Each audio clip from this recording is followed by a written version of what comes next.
Hello Rajamouli സാറല്ലേ? നമുക്ക് നിങ്ങളെ ബാഹുബലിൻ്റെ കോപ്പി റൈറ്റ്സ് ഒന്ന് വേണം. അത് നമ്മളിവിടെ ഒരു പടം എടുക്കുന്നുണ്ട് നമ്മളെ തന്നെ പറ്റിയിട്ട്. ആൻഫീൽഡ് ബലി എന്നാണ് പേര്. നമ്മൾ ലിവർപൂളായിരിക്കും ബാഹുബലിൻ്റെ റോള് ചെയ്യുന്നത്. അതായത് നമ്മൾ ആദ്യം ഭയങ്കര രാജാക്കന്മാരായിരിക്കും പ്രീമിയർ ലീഗിൽ. കഴിഞ്ഞ സീസണിലെ കുറച്ച് കാര്യങ്ങൾ തൊട്ടിട്ടാണ് കഥ തുടങ്ങുന്നത്. പിന്നെ കട്ടപ്പയായിട്ട് അഭിനയിക്കുന്നത് അരണേ സ്ലോട്ടായിരിക്കും, നമ്മളെ മാനേജറിലെ. അരണയല്ല, മതി സ്ലോട്ട്. അപ്പം നമ്മളിങ്ങനെ ഭയങ്കര രാജാവായിരിക്കും, എല്ലാവർക്കും ഭയങ്കര ഇഷ്ടം.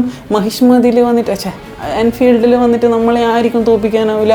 ആ ഒരു സെറ്റപ്പിലാണ് കഥ നമ്മൾ തുടങ്ങുക. പിന്നെ കട്ടപ്പക്ക് ചെറിയൊരു മാറ്റം വന്നു തുടങ്ങും. പൽവാൽ ദേവനായിട്ട് നമുക്ക് യുണൈറ്റഡിനെയോ മറ്റേ സിറ്റിനെയോ ആരെ വേണ്ടെങ്കിലും വെക്കാം. അത് സീനില്ല. കാലകേയം മാറിയ ഒരു വേക്കൻസി ഉണ്ട്, അത് നമുക്ക് നോക്കാം ആരും കിട്ടുമോ. നമുക്ക് കഥയിലേക്ക് വരാം. അപ്പം നമ്മളിങ്ങനെ ജയിച്ച് വരുമ്പോൾ എല്ലാവർക്കും അസൂയാവും. പിന്നെ നമ്മൾ തോക്കാൻ തുടങ്ങും.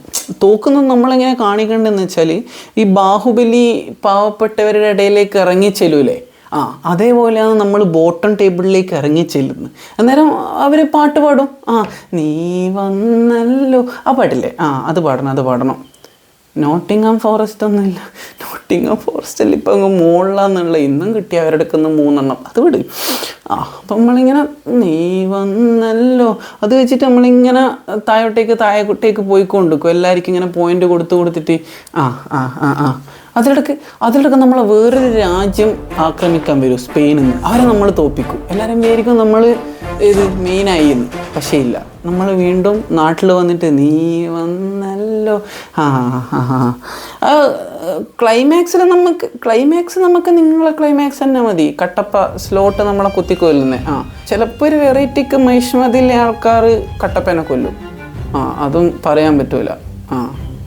അപ്പം നമുക്ക് ബാക്കി സംസാരിക്കാം. ബാക്കി അടുത്ത കളി കഴിഞ്ഞിട്ട് സംസാരിക്കാം. Okay, Jai Mahishmati, Jai Anfield. Okay, by.